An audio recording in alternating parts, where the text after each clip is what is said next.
From Kern Government Television, welcome to this week's Kern County Board of Supervisors meeting, originating from the County Administrative Center located at 1115 Truxtun Avenue, Bakersfield, California.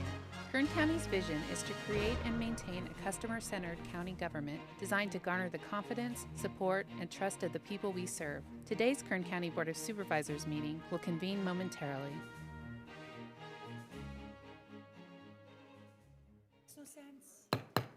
Board to reconvene. Madam Clerk, please call the roll. Supervisor Peters. Here. Supervisor Scrivener. Here. Supervisor Maggard. Here. Supervisor Couch. Here. Supervisor Perez. Here.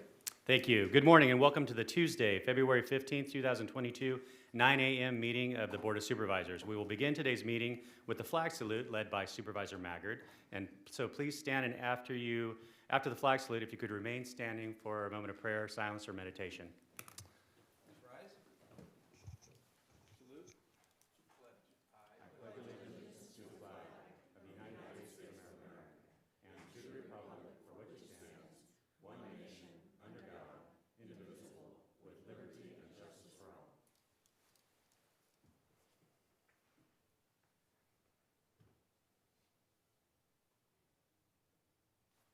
Thank you. Please be seated. All right, next I'm going to call on Nick Cullen, our Director of Animal Services, to introduce our Pet of the Week. Our Pet of the Week is knocking my microphone off. See if mine works. Good morning, Nick. Good morning. Who do we have today? I have with me Bella. Hi there. And Bella is, she's still young. She's just a couple years old. She came to us just a couple days ago, actually. She had a fish hook that was stuck in her arm. You can see there's some hair missing on her arm. Oh, yeah. So she had it removed, and we think she might be pregnant. So we're looking for a foster that can care for her for the next few weeks and possibly after she has the puppies until the puppies are adoption age. And then permanent adoption can be a consideration too. So Bella is looking for a foster home, potentially forever though. All right, well, I'm sure there's someone out there that would be interested in her. Thank you so much for sharing. Thank you. Thank you, Nick. Take care. Do we know who the father is?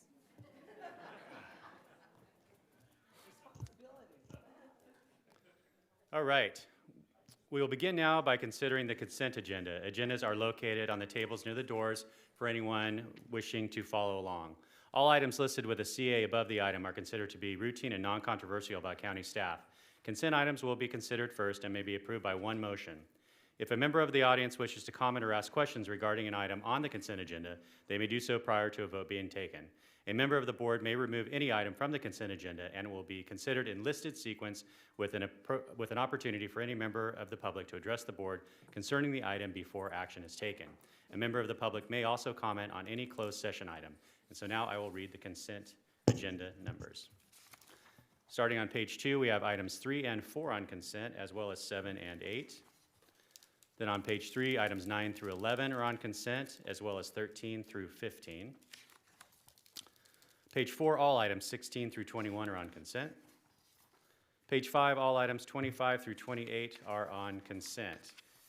So now I'll ask if there are any members of the audience that wish to comment on any items on the consent agenda. Okay, seeing none, I'll return to the board for a motion. Motion. Second. Okay, we have a motion and a second. Please cast your votes. The motion is approved. All ayes. Thank you. And now we will return to page 2 on our agenda to consider items 1 and 2. These are both resolutions honoring retirees in the Department of Human Services, and so we're going to consider these together and vote on them concurrently. And Supervisor Perez is going to make both these presentations. Supervisor? Thank you. It's an incredible honor. 30 years, really remarkable. Motion on both proclamations. Second. We have a motion and a second. Please cast your votes. Thank you. The motion is approved. All ayes.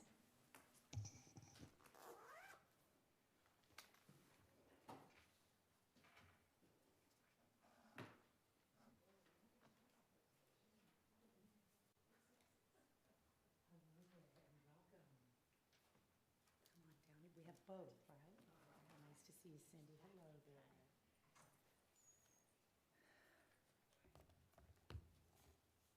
So we have two. Want to come over and have one of you each here would be very, very nice.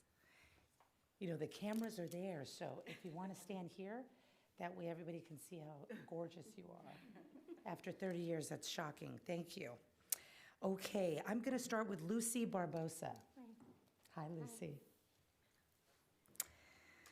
Good morning, Chairman and honorable members of the board. It is always a privilege to honor the people who make Kern County work, and in particular this department, because of all of our departments that are also crucially important, this one really feels closest to God's work to me. So thank you for a remarkable 30 years doing the most important and hardest work of this county. I sincerely believe that. I'm going to take a moment to read some information about you. Whereas Lucy Barbosa, that's her, began her career with the Department of Human Services as a clerk typist on June 3rd, 1991, the year I was born. Assigned to a registrar where she filed and microfilmed cases, we're dating you now, and typed notices issued to clients. She was later assigned to the department's 6,000 phone line. On February 5th, 1994, she promoted to Eligibility Worker 1 and was assigned to the CalWorks ongoing division. Manually processing cases and approving benefits twice each month for clients eligible for Cash Aid, CalFresh, and Medi-Cal. On February 4, 1995, she promoted to Eligibility Technician 2. And Mrs. Barbosa promoted to Eligibility Technician 3 on August 5, 1995, and took on the additional assignment of a partial food stamp center's caseload, which entailed making home calls to approve food stamp applications, as well as working with authorized representatives on a daily basis. As an Eligibility Technician 3, she also processed monthly reports and renewals for Cash Aid, CalFresh, and Medi-Cal. You're old school. Mrs. Barbosa promoted to Human Services Supervisor on February 8, 2014, and was assigned to the Call Centers and Processing Services, CCPS Division, supervising a unit responsible for processing CalFresh and Medi-Cal cases. She later transferred to the department's Staff Development Division, where she supervised a training unit of newly hired human services technicians and trained them in the regulations, policies, and procedures of eligibility. Her last assignment as a supervisor was in the CCPS division, supervising a customer assistance telecenter unit. Her responsibilities included monitoring calls to the call center, ensuring correct and timely case processing and issuance of client benefits, and ensuring the provision of quality customer service. Throughout her career, Ms. Barbosa was an exemplary employee whose dedication to the Department of Human Services earned her the respect and admiration of both peers and colleagues. Isn't that nice? You're going to miss that.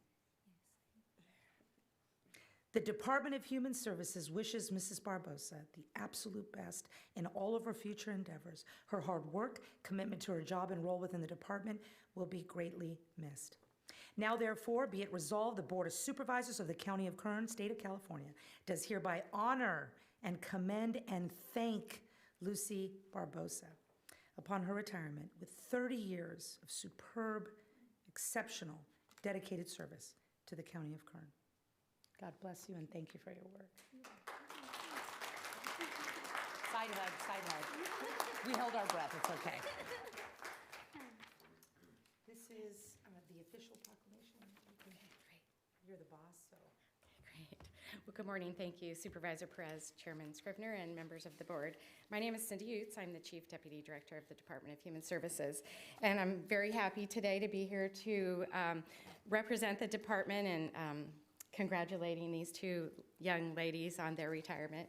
Some of the stories kind of brings me back. So A couple things about Lucy. She loves spending time. We asked some of her unit, so she loves spending time with her grandsons and granddaughters. She remembers while at work going for a walk and getting chased by dogs, and sounds like she had a lot of fun.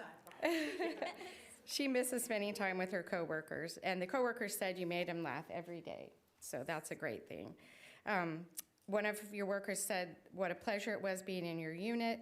She has never had another supervisor as understanding as Lucy was. The unit misses the meetings they shared with you, the laughs and the potlucks, and they want to know that you share a special place in their hearts, and they want you to enjoy your retirement. So congratulations, Lucy, on your retirement. Enjoy, and if you'd like to say a few words. I just want to say thank you. I mean, I've met so many people and lifelong friends. I'm going to miss the DHS family.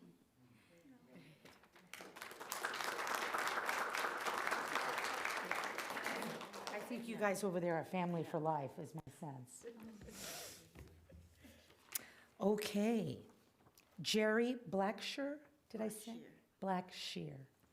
Jerry Blackshear began her career with the Department of Human Services as an eligibility worker 1 on November 1, 1991.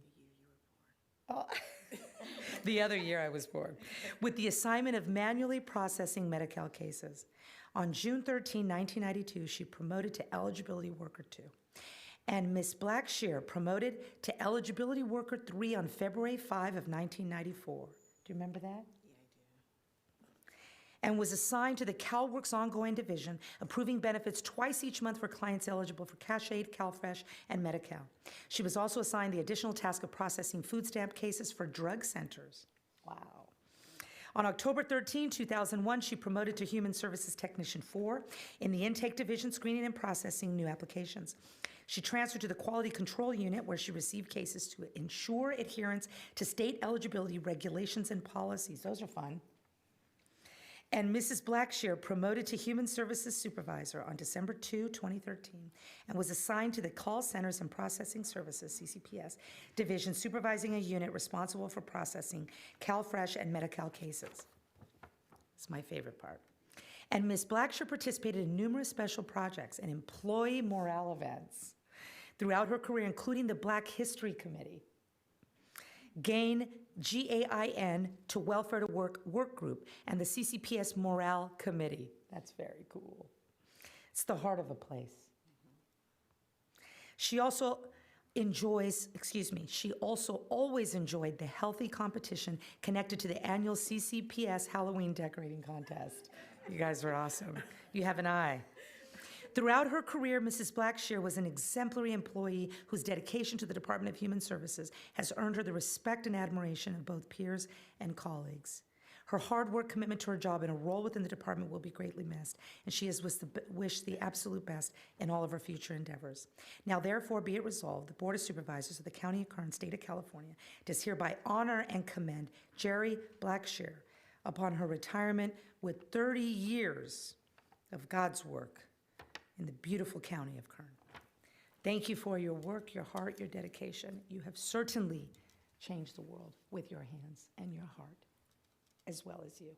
Thank you. This is a proclamation, a resolution from our board. It highlights the pieces that I read, as well as yours, and I'm going to give this to Ms. Yates to present to you formally. Good morning.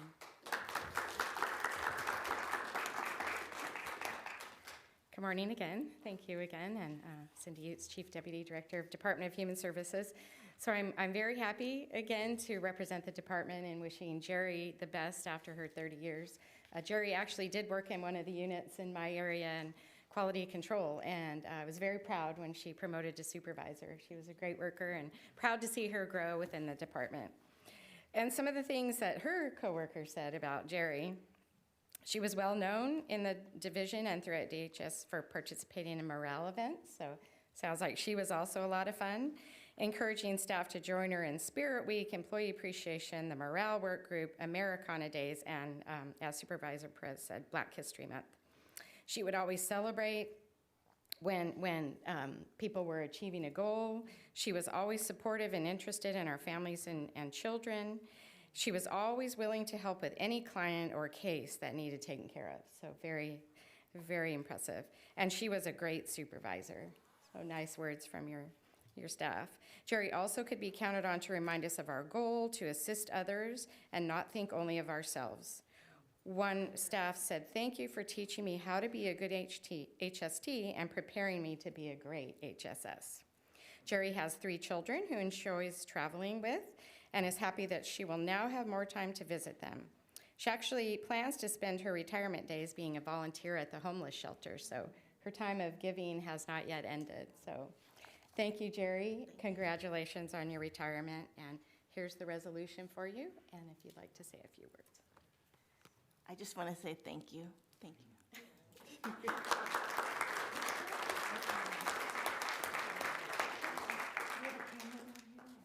Christian, are you around? I don't have my glasses on. I can't. Oh, thank you so much. Let me see. Open your resolution so we like this. There you go. There you go.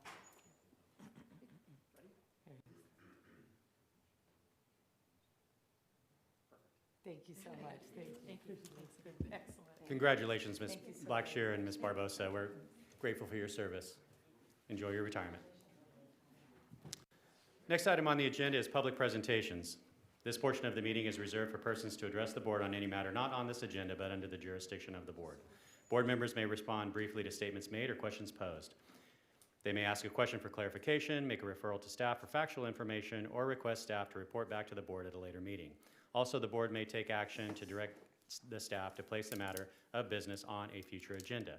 And so now I'll ask if there's anyone present that would like to make a public presentation. We ask that you state your name and you observe our 2-minute time limit. Good morning. Good morning. Emma de la Rosa, recently promoted Regional Policy Manager for Leadership Council. I'm here in regards to the coronavirus state and local fiscal recovery funds. I emailed a letter this morning regarding some eligibility questions on the allocation plan. And we're here to urge that you revise the allocation plan to reflect the Treasury eligibility requirements.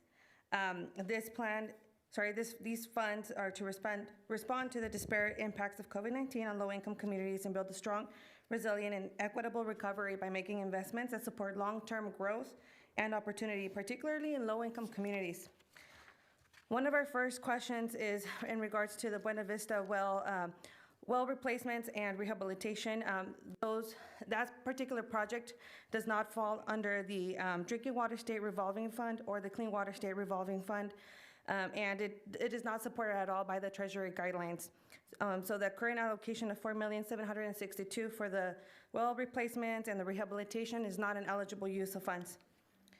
The other question that we have or concern is the broadband infrastructure.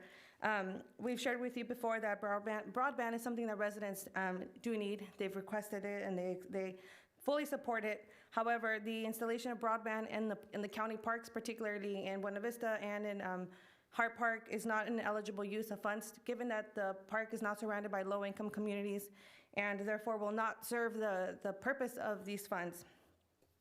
Another concern with the parks is that a lot of the parks don't have the adequate shading, they don't have the adequate benches or infrastructure to make it a safe place for folks to go and learn and work, right? So we want to make sure that the broadband will actually serve its purpose. Housing. The allocation of $4 million for the enforcement team to enforce Ordinance 8.30, which specifies the particular times and locations where it shall be unlawful for a person to camp or to place personal effects, is also a misuse of funds. This enforcement team is not a behavioral team. This is enforcing the ordinance and can impose a penalty, which is a contradiction to the guidelines of the final rule. The lost revenue, we urge that the county complete the full revenue loss calculation and release it to the public, or accept the standard allowance up to $10 million per the final rule. Lastly, I know I'm over, we urge you to engage community members in this process. Again, these funds are meant to recover from the pandemic, and there wasn't any community engagement in this piece, so we do urge that you respond back with a plan to engage the community. Thank you so much. Thank you, Ms. De La Rosa. The clerk has indicated that she has received your email, and so the board will be reviewing it. Thank you. Have a good day. Thank you. Next speaker, please.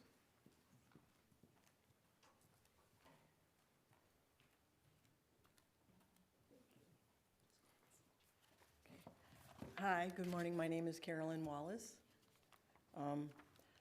Ask not what your country can do for you. Ask what you can do for your country. That's why I'm here today. On January 13th, 2022, the Superior Court of the United States ruled that Biden's mandate was illegitimate. Also, Biden's attempt to have OSHA enforce this illegal mandate is outside of OSHA's regulatory authority and is illegal to do so. Yet Kern County is still enforcing this illegitimate mandate against their employees. Let me make you aware that there hasn't been one forensic study that's been able to isolate or prove that COVID-19 exists, or any scientific proof or peer reviews to prove that masks protect people or if they're healthy to wear. Nor can you prove that the current vaccine protects anyone against severe diseases, illnesses, or death. Are you able to provide this information? Then forcing an employee to wear a mask against their will, or they will be sent home on administrative leave without pay or fired, is intimidation and coercion. All of you took an oath to uphold our Constitution, to create and maintain a customer-centered county government designed to garner the confidence, support, and trust of the people you serve. Is this how you enhance the quality of life in Kern County, by protecting and serving your citizens through fear-mongering and tyranny? Do you understand the minimum charge of violating a sworn oath is perjury, and participating with tyranny you could face imprisonment? Here is my intent. If this action does not stop, a claim will be filed against the government crime infidelity policy number. You have 7 business days upon receipt of this notice to correct the following violations from all employees in school districts. This includes the following: remove all mandate and any future mandates and restrictions against the employees in schools of this county that force to wear a mask, take a PCR test to keep your job, or forcing anyone to take a vaccine that's not approved that has gone through clinical trials. Remove all mandates you have enforced immediately. Stop requiring an experimental drug to be injected in their body as part of anyone's employment obligation. All administrative leave without pay or legal actions that have taken place during the last 2 years will be reimbursed to the employee and will be compensated for those losses and damages.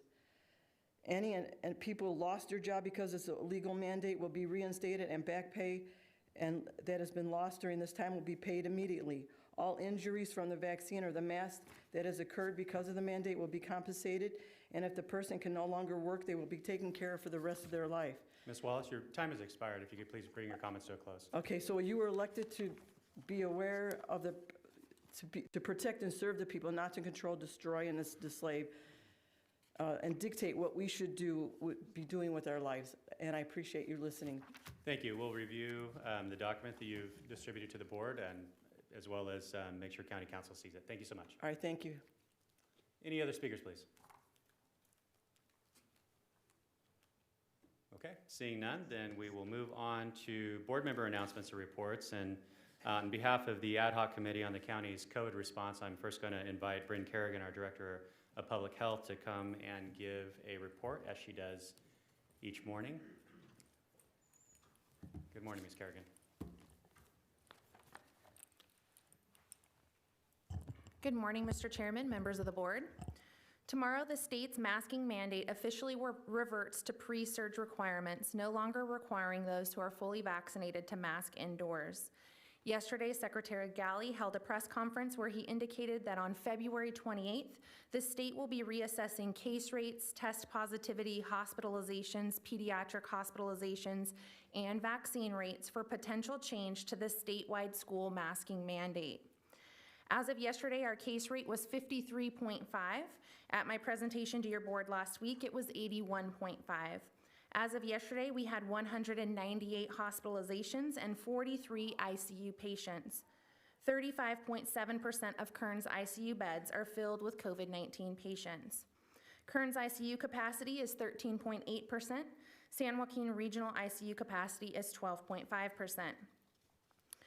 1,136,596 doses of the COVID-19 vaccine have been administered to Kern County residents. 54.6% of Kern's 5 and older population have been fully vaccinated against COVID-19, and 61.6% of our eligible population has at least one dose of their 2-dose series and is at least partially vaccinated. 38.4% of our fully vaccinated population is boosted. Since January 21st, 2021, 80.15% of Kern's cases 87.95% of our hospitalizations and 92.58% of our COVID-related deaths have been in those who are unvaccinated. There have been 7,197 identified cases of COVID-19 reinfection. 3.26% of Kern's population that has had COVID-19 has been reinfected. 0.04% have been hospitalized with their second case of COVID-19, and less than 0.005% of the population who has had COVID-19 has died with a COVID-19 reinfection. Supervisor Couch, last week you asked what the potential consequences would be for a healthcare provider that prescribes ivermectin or hydrochloroquine. The answer is definitely not a simple one. Currently, neither methods are recommended treatments for COVID-19. Both FDA and CDC have explicitly advised against the use of ivermectin to treat COVID-19. National Institutes of Health has determined there is insufficient data to recommend use of ivermectin to treat COVID-19. Hydroxychloroquine has emergency use authorization for use as a monoclonal antibody treatment for COVID-19 treatment in hospitalized patients. This EUA was revoked on June 15, 2020. However, clinicians are provided relatively broad latitude to prescribe based on their interpretation of literature and to explore new treatment options. When medications are prescribed out of their normal accepted indications, they are considered off-label, meaning they are not FDA approved specifically for the indication they are being prescribed for. According to the medical board, while many medications are used off-label, the physician may face increased scrutiny if there is a poor outcome for the patient. There is a difference between appropriate off-label use and inappropriate use. When there is evidence that directly indicates that medications are harmful or not useful, use of the medication may be considered inappropriate. Furthermore, the line between off-label and inappropriate use can be difficult to discern. When medications are prescribed in a way that is deemed inappropriate, there can be repercussions to the prescriber. This can include local sanctions ranging from letters of reprimand to removal of privileges. At the state level, medical boards can sanction physicians ranging from public reprimand to revocation of licensure. Similar sanctions may also be made by national associations who provide specialty board certification. Furthermore, at the individual patient level, if the patient has been harmed by a prescribed inappropriate medication, the patient can file a lawsuit against the physician. Mr. Chairman, members of the board, that concludes my update. Thank you, Ms. Kerrigan. There's some good information that you provided. If you could submit your comments to the board via email, that would be great. I have a question for you on slide 2, which you have up. So what are we looking at there? You have reinfection and post-vaccination. So reinfection are those people who contracted COVID that were unvaccinated and then got COVID again. Is that what that category is? Those are people that have had COVID-19 at one point and then got COVID-19 again. Right. It doesn't differentiate. You don't know if they were vaccinated when they got it the first time or not? Okay. Correct. And then the other column, that's obvious, that's after vaccination. So what are we seeing there? Are we seeing that you've got less than a third of people who had COVID are reinfected versus the folks that were vaccinated and got COVID? That's correct. We're seeing that both natural immunity from COVID-19 and vaccine-induced immunity from COVID-19 are showing that, we're seeing relatively low levels of reinfection or post-vaccination infection. But we are seeing that in our reinfection rates that they are slightly lower than those that are vaccinated and then end up getting COVID-19 at this point in Kern County. I don't know, it looks like it's about a third, yeah. A third of what of the post-vaccination cases. And then also as you go down, the hospitalizations are less than a third, and then so on and so on, and the deaths are even less, are even less. And so are we saying that people who have natural immunity are having a lot less circumstances where they're getting COVID again or dying from COVID? According to versus vaccinated people? Yes, Mr. Chairman, that is currently what we are seeing based on the data that is in front of us. That's data that we've pulled from our database that is showing that we have less people that are being reinfected than those that are getting a post-vaccination infection and being hospitalized. It's interesting. I mean, it's just, just kind of shows natural immunity compared to vaccination. Supervisor Maggart, do you have any comments? And then I'll go to Supervisor Couch. Thank you, Mr. Chairman. I only have one question this morning. Thank you for your leadership in this regard, Ms. Garrigan. Is there any provision for those that have acquired their immunity as a result of having been infected? Is there any exception for them about the vaccination rules and whatnot? Do you see any provision for that as we, so many people now be infected? Is there any thought towards determining if they have a natural immunity because of their response to having had the disease? Supervisor Maggart, through the chair, that is a discussion that's currently being had. There is a lot of talk about natural immunity versus vaccine-induced immunity. The only concern I think that's out there is that, we are seeing higher hospitalization rates and death rates in those getting their first COVID-19 infection, but that reinfection, really looking at the data, there hasn't been any specific decisions made at this point at the national or the state level on that, but it is a discussion that's being had, and they are looking at clinical data related to that to determine whether or not, vaccine would be required in those. But it is currently required in those who have had COVID-19 already at this point. Is there any place that people can go to determine if they do have those natural antibodies in their system? Yes, there are multiple urgent cares locally that do have those antibody tests that do determine whether or not you have antibodies in your system, but there is no determined threshold yet to decide how much antibodies you should have in your system to feel like you are protected against getting COVID-19 again. Are those tests, antibody tests, do they cost the person money, or is it covered by insurance, or is it free from the government? Supervisor Maggart, through the chair, there will be a cost associated with those tests. Very good. Thank you very much. Thank you, Mr. Chairman. Thank you. Supervisor Couch? Thank you. What is the respective population in that graph? What is that?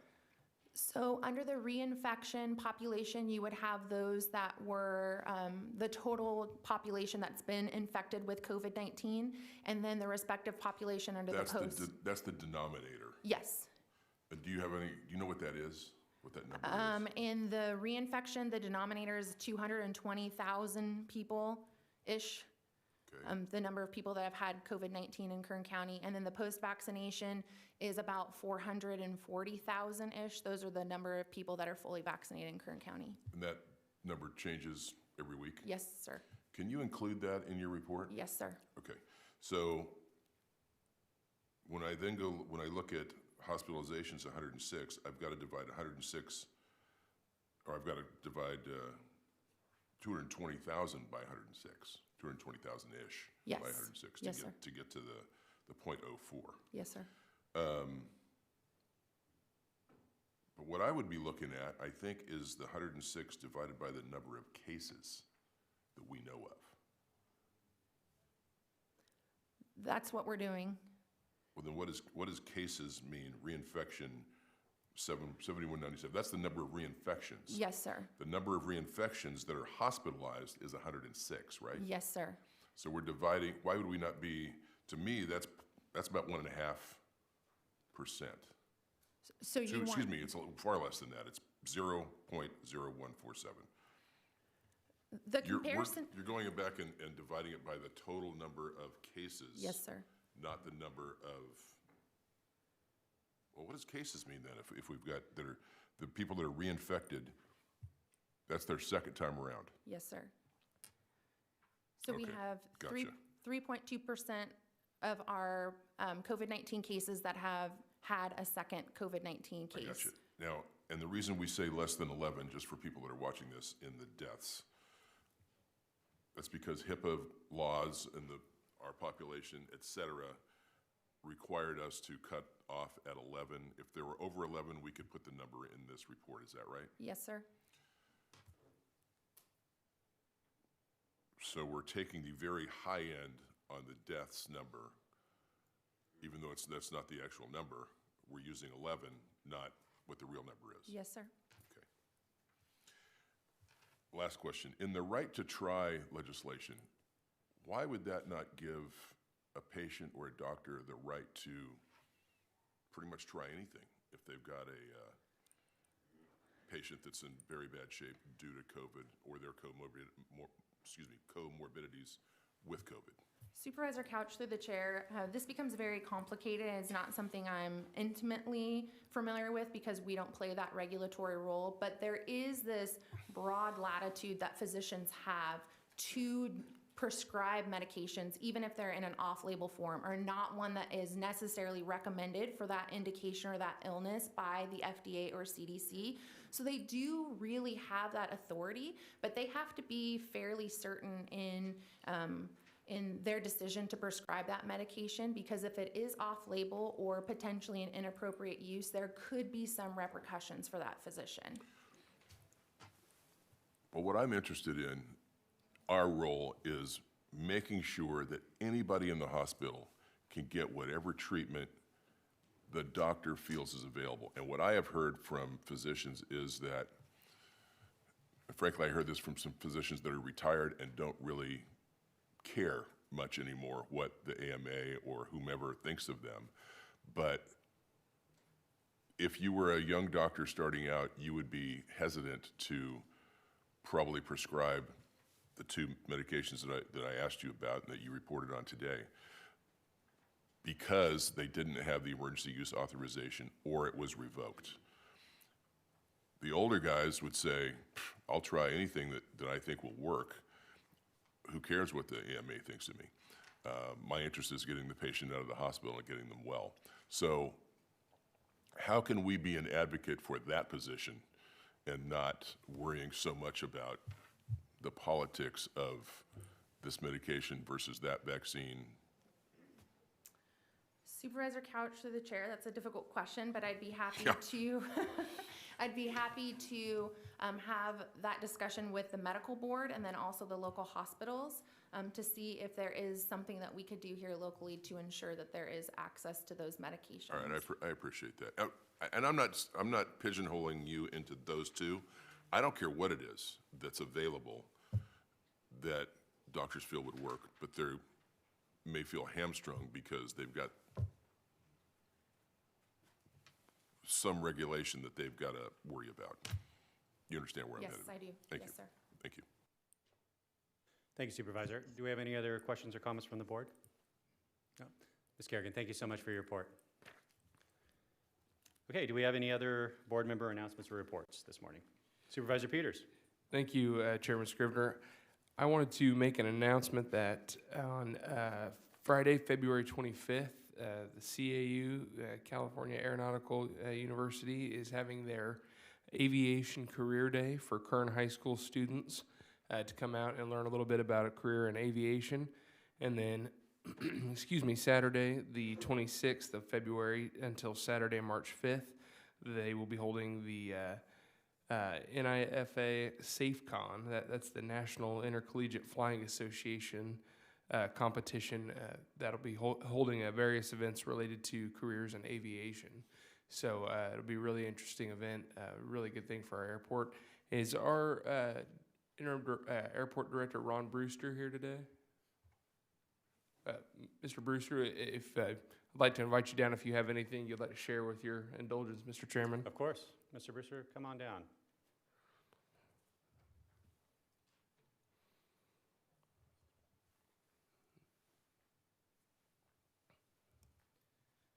Thank you. Supervisor Peters, through the chair. Thank you for the bringing that up for the community. The competition is not per se open to the public. However, it is having approximately 8 different schools similar to our California Aeronautical University. They will be throughout the western states here competing throughout the week in several different fields, both in the aircraft and in the classroom, to basically build their expertise. So that's really good for the community. Over 105 students that will be here competing. The Career Day is open to the public as well, so it is targeted for those current students, but anybody in the public that is interested in a potential career in aviation is welcome to come out, and that's anything from servicing an aircraft, putting fuel in it, up to being in the administration and getting a degree in aviation administration. So anyway, I'm open to any questions that you may have. Great, thank you, Mr. Brewster. Appreciate it. And again, that's going to be on Friday, February 25th, the Career Aviation Day out at CAU. Great, thank you, Supervisor. Okay, absent any reports from the board? I don't see any, so we're going to move on now to item number 12 on page 3. This is an item under the County Administrative Office. This is the mid-year status report for fiscal year 2021-2022 budget for general and fire funds. And I'll turn to our County Administrative Officer, Ryan Alsop. Thank you, Mr. Chairman and members of the board. We are going to have Ms. Martinez, our Chief Financial Officer, provide your board a report.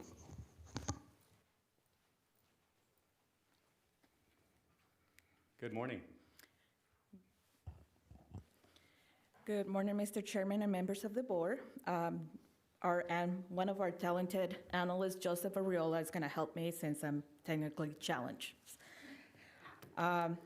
Today, I will be providing your board and the public a status report of the fiscal year 21-22 general fund and fire fund budgets at the mid-year point of the fiscal year. As a reminder, the adopted county budget includes numerous funds and programs and mandates and totals $3.5 billion. Most of the budget is used to meet mandates in the public protection and public assistance areas. The budget includes multiple categories of funding. $1 billion, or 29% of the $3.5 billion budget, covers the salaries and benefits of the county employees that provide the services. $1.5 billion is used for operational expenses, and this amount includes road projects, public assistance payments, behavioral health services, airport operations, solid waste collections, and many other services. The county budget is funded through various sources. The greatest resource is state and federal funding, and once combined with realignment and operating transfers, 52% of the county budget is funded with state and federal revenue. Taxes, which include properties and sales, vehicle license fees, accounts for 15% of the funding of the county budget. The county budget for the general fund, which includes the majority of the county operations, was adopted at $921.5 million. For the general fund, mid-year reports submitted by departments indicate that most departments are tracking within budget, including those departments that committed their use of budget savings incentive credits in their adopted budget. General fund departments have spent 43% of budgeted appropriations, which is about 3.8 less than last fiscal year at this time. Expenditure levels usually increase greater at the second half of the fiscal year, and once the recently approved salary adjustments are considered, we anticipate that departments will meet their adjusted budget before the end of the fiscal year, with limited funds being carried to the next fiscal year. If you note here at the bottom of the first table, we have contingencies of reserves. The adopted budget included $7.6 million in appropriations for contingencies. This amount includes $1.3 million for the sheriff's office. Over the last 6 years, your board has set aside funds each year in appropriations for contingencies for the sheriff deputy trainee program, as the sheriff's office works to hire additional staff to mitigate emergency response time and mandated overtime. Currently, the sheriff's office and the human resources divisions are working to implement a plan to speed up the process of hiring detention officers and sheriff deputies. The fiscal year 21-22 fire department budget included funding to keep all fire stations open and all firefighter positions budgeted to be filled. At mid-year, expenditures are tracking as expected. Salaries are expected to increase through the remainder of the fiscal year as the department continues to train new recruits and the recently approved salary adjustments are implemented. Your board has approved the reorganization of the management team, the addition of 30 overhired firefighter positions to initiate an academy, and 20 wildland firefighter positions have been added to assist the department to improve recruitment and retention of local individuals for firefighter positions. As I mentioned, the county budget is funded through various sources. The general fund discretionary revenue provides resources required to meet mandates, provide county contributions to non-general fund departments in order to receive state and federal funding, and to cover the debt and other contractual obligations. At the midpoint of the fiscal year, the first installment of property tax revenue has been received. State and federal funding have been for programs are beginning to flow through the county. As you can see in this table, discretionary revenue is currently projected to exceed budget estimates by $13.3 million or 3.5. And this is primarily the result of $8.2 million increase in property-related revenue. Of that amount, about $4.2 million is related to a one-time payment correction for fiscal year 1920 for property taxes that the auditor controller is processing. We also see that property tax transfer is also performing better than budgeted by approximately $1.1 million. And based on the latest projections from our sales tax consultant, we anticipate about $4.1 million in additional sales tax and use taxes that we originally budgeted. If you can go back to the fire fund, please. Okay. The fire fund is also benefiting from one-time payment correction as well as higher than anticipated property tax collections. Overall, the fire fund is estimated to receive about $4.5 million more in property tax than originally budgeted. I'm going to skip social services and go over Prop 172 funding first. Okay. This is the 0.5% sales tax that is allocated by the state and apportioned to each county based on its proportionate share of statewide sales. Locally, Proposition 172 funding is provided to public safety departments, including the fire department, based on a percentage of the lost revenue Proposition 172 was intended to backfill.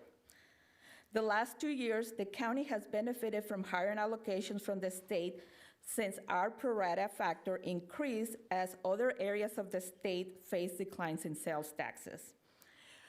We now have received information from our sales consultant that indicates that a decline in our pro rata factor for next fiscal year is expected as sales taxes are improving across the state. We anticipate that $14 million in additional Proposition 172 that we expect to see by the end of the fiscal year will be instrumental in maintaining public safety funding next year.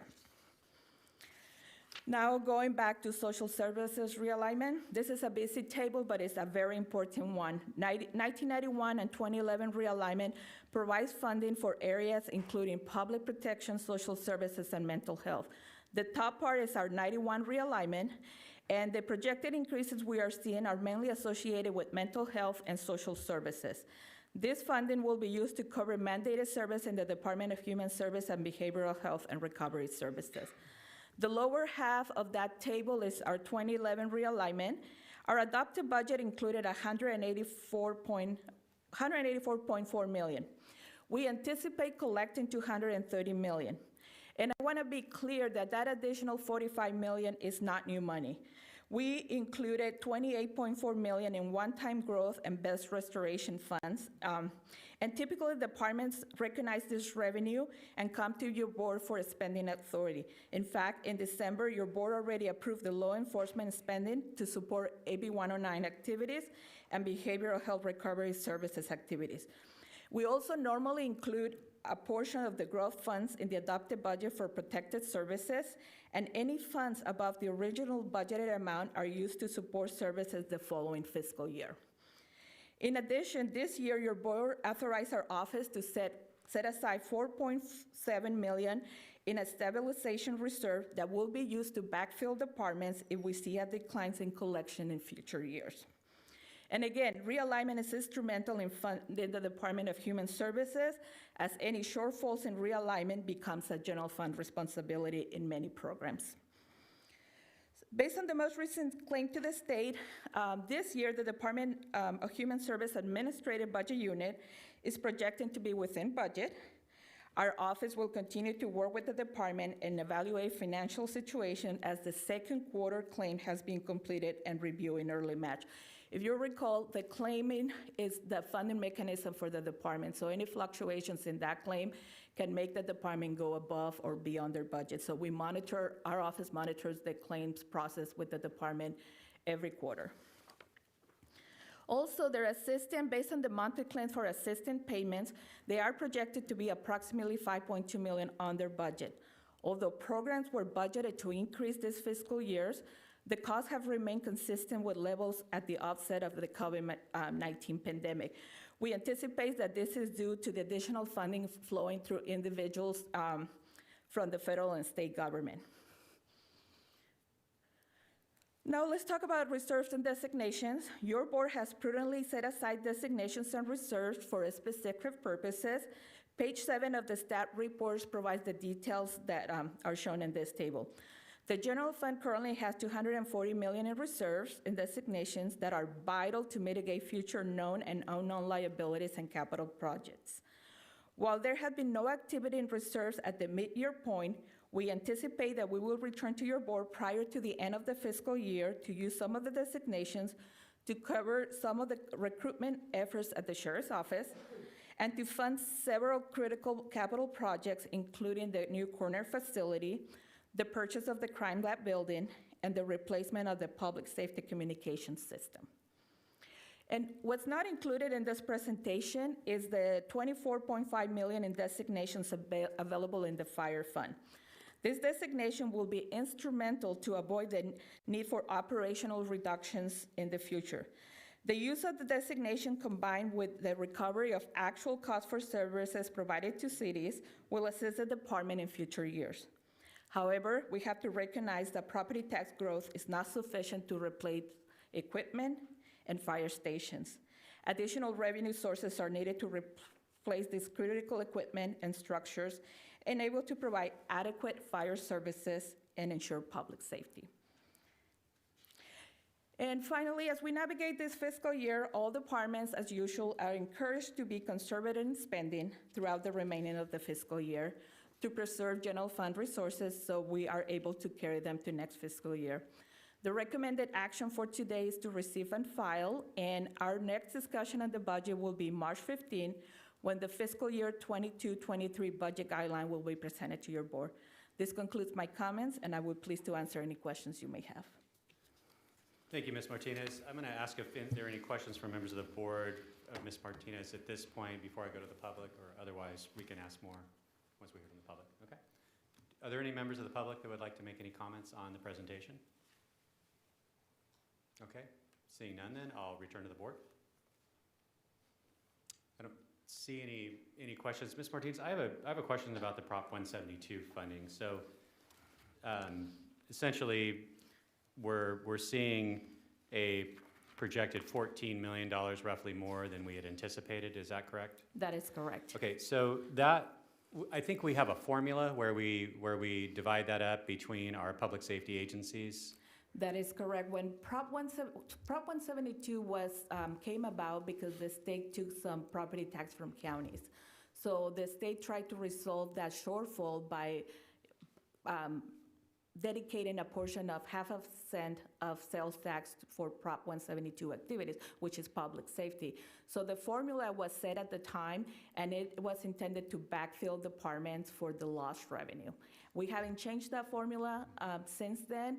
It has worked well for departments, and we usually use that $14 million and allocate it on the same basis if needed. And I'm not suggesting a change of the formula, but what I'm wondering about is, correct me if I'm wrong, didn't we essentially hold back some of that funding in anticipation of the funding dropping off, and to try to blend or buffer to some extent the department's budgets, where we wouldn't spend all the 172 funds, and we would have some to help smooth out in years where we receive less? That is correct. That we do have a reserve, and then this $14 million will be added to the reserve and allocated. And based on the trends, we know the pro rata factor is going to decline, so we want to make sure that departments don't see a decline on the revenue we'll have available for them next year or in future years. That's exactly what I was wondering. I wanted to know if that money was going to go into reserves to be used for that purpose, so thank you. Okay, do we have any questions from members of the board? No? Any more? Okay, well, the requested action is to receive and file. Make a motion. Second. Thank you. Okay, we had a motion and a second. Please cast your votes. The motion is approved. All ayes. Thank you. That brings us to the conclusion of our agenda this morning. We do have 2 items under the County Administrative Office, items 29 and 30, to consider in closed session. So at this time, I'll entertain a motion to adjourn to closed session. So moved. We are adjourned.